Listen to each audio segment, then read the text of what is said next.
शुभेंद्र आज कटिंगला काय दाखवतो? आज कटिंगला समुद्राचा सोना गोल्ड कटिंग करून दाखवतो. एकदम जबरदस्त साईज पण मस्त आहे आणि एकदम जिवंत आहे. क्वालिटी वस्तू आहे. दाखवतो कटिंग करून.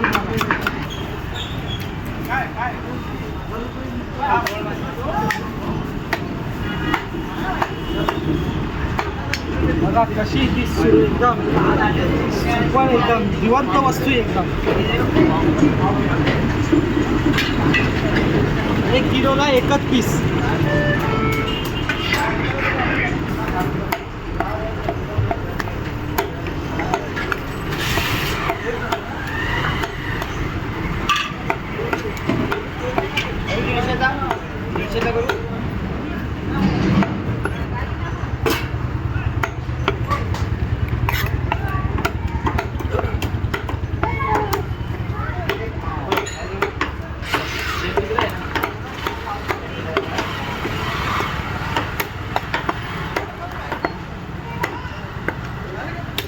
बघा ही 1 किलो गोल्ड कटिंग केली आणि गोल्ड बघा किती फ्रेश आहे. सुपर क्वालिटीची गोल्ड आहे आणि साईज पण 1 नंबर आहे.